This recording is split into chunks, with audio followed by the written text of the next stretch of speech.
do get calls in now. Now, I phoned my daughter Saskia just as I was coming in, just checking. She used to be a primary school teacher and she taught the reception class. I said, what exactly is the age of the children we're talking about? Because I was wondering, is it nursery children or is it reception classes? And she said, absolutely, it's 5-year-olds. We're talking about 5-year-olds still in nappies. 6 out of 10 parents don't believe that they need to train their children to use the loo before they start school. This is according to government polling reported by The Sun today. And last year it was estimated that a quarter of children in England and Wales due to start school were not yet toilet trained. And according to the charity Kindred, pupils lost a third of their learning time each day because teachers had to, well, it says on the screen, support children who are not school ready. But what it really means is go and change nappies for other people's 5-year-olds, which sounds like torture on earth, doesn't it? Ghastly, time-consuming, and dreadful. So do you think schools should simply take the step and say if your child cannot be seen is not toilet trained, unless there are some really serious special needs here, your child is not ready to start school? I mean, I think I'll start with you, Nicola. You've got 2 boys. You probably remember what an absolute nightmare it was to toilet train them. It's hard work, isn't it? Well, it is hard work, and being a parent's hard work, but it's also so enjoyable, and it's potty training is one of the biggest achievements that they do, and also you do, and you feel like so happy with yourself when they've done it, you're like really more praising yourself because you're like, I got through it. It's just such lazy parenting.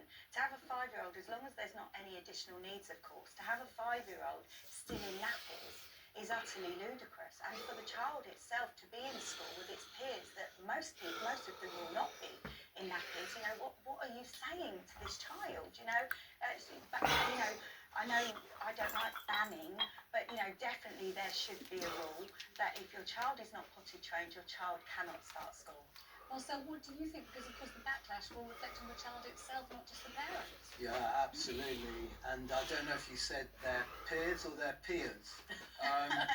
But I think parents are duty-bound to ensure that their children are potty trained. However, my view is children really shouldn't be punished and should sacrifice education for the sins of their parents. What do you think, though, of this survey? Because the reason we're talking about this is the new news, it's real proper news, we haven't heard this before, that 6 out of 10 parents don't seem to think it's their job. They seem to think you leave it to the school. Outrageous. That's the education challenge, to re-educate parents to ensure that they feel it's absolutely imperative that their kids are ready for school and potty trained. I mean, Daisy, I don't know about you, but one of the reasons that I was prompted to get mine nice and toilet trained as early as I possibly could is no parent that I've ever met enjoys changing nappies. I mean, you do it for them, but you partly, let's face it, do it for yourself. You do it for yourself, and yes,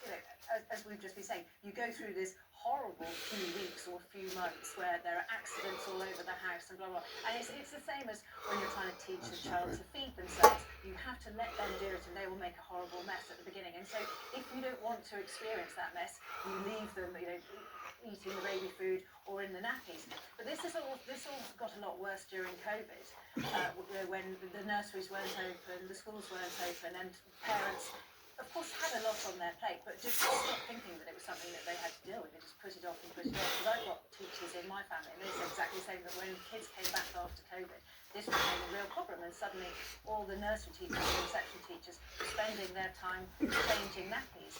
And I think it's completely ridiculous that children like that should be sent to school.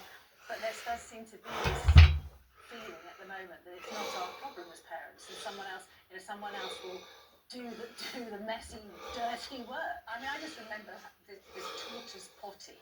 I remember taking it in the car, out of the car, into the supermarket car park, thinking, oh my gosh, is anyone judging me? What are people thinking? Back in the car, on the grass verge, this potty came absolutely everywhere. It was boring. It was quite embarrassing when, as you say, there were loads of accidents, of course. But ultimately, it was necessary. And mine started nursery at 2.5. And they were not allowed to come to private nursery, definitely, but they weren't allowed to come if they weren't trained to go to are you familiar with the actress and the comedian Catherine Ryan? Of course. Yeah, she's fabulous, and she actually starts potty training from birth. So what she says is that we're training them to go in a nappy, and then all of a sudden we're training to go in potties. So what she does she starts doing it from birth, but it's certainly when they're having solid food. As soon as she starts feeding them, she then feeds, spins head 15 minutes, puts them on the potty, and she says all of her children have been potty trained by 1. Wow. So you can do it. She's speaking very openly about this on podcast, which I found fantastic. I didn't do it. Mine were about 2.5 as well. So I didn't do it at that age, but it just shows you what you can do if you are a proactive parent. It's like we spoke about teeth brushing. Should schools be brushing the children's teeth because they're not getting done at home? It's just basic care. It's fundamentally basic care, and if you don't have the time to do the basic care, you shouldn't be having children. Well, it's very interesting because there's a school in Gwent which took drastic action on this one earlier this year. It was just getting overwhelming for the staff. So they told parents if their children weren't potty trained, it was okay. They could come to school, sure, they couldn't. They could come, they could attend. But the parents Got an arm had to injury. come personally to the school. Each Got an time arm that injury. needed changing unless they were Muscles medically hurting there. recognised Arm needed injury. it. Parents, of course, were up in arms and they called the policy unfair. To me, So- it's a creative solution. Really, actually, I think we need it. Do you think that sounds like a good one? Because it's kind of saying, okay, well, it's certainly not banning the child. It's you.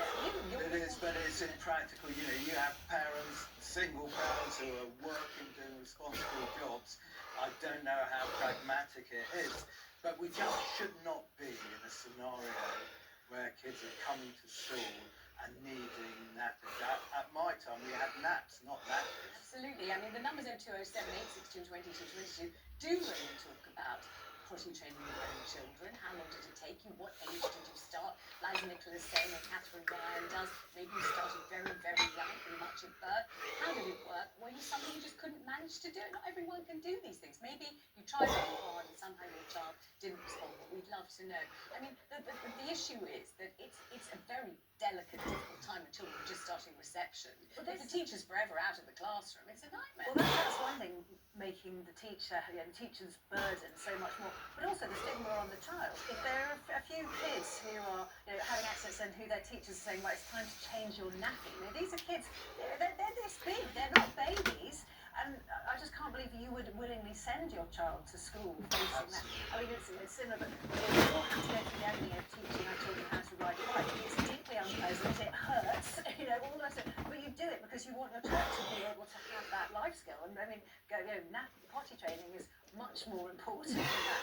I mean, the whole thing just is, it kind of boggles the mind, doesn't it, in a way? Because you just think how horrible for the parents, how horrible for the children, how horrible for the teachers. But what I'm wondering is, if you're trying to potty train a 5-year-old, I think it'd be fairly easy, wouldn't you? Because they understand exactly what you're asking them to do, and they know what a loo is, and they know what pants are, they can pull them up and down. I mean, you think it would take a couple of days, wouldn't you? Or is that ridiculous? Well, I think, like the guidelines of when you should start feeding a baby, and they say you must sort of start introducing food at 6 months, because if you leave it a bit too late, they actually can't then do it. Because, so is it the same sort of rule? The timing is so I important. think the experts say when a child can sit upright, Yeah. that's the time to start. But my point is that, if you leave it too long to feed them, they then struggle to feed. If you leave it too long for them to potty train them, they get stubborn. They're probably more fearful at 5. It comes with all sorts of different psychological, damages, doesn't it? So sending them to school, them being bullied by their peers because they're not doing the same, the teacher having to take them out of class, it just doesn't, I can't fathom it. Right, well, we're going to pause there for a break. We're looking forward to hearing from you on this. Don't forget, though, if you want to catch up on the show, you can stream it on YouTube from 8 p.m. on Vanessa on 5, and make sure you like and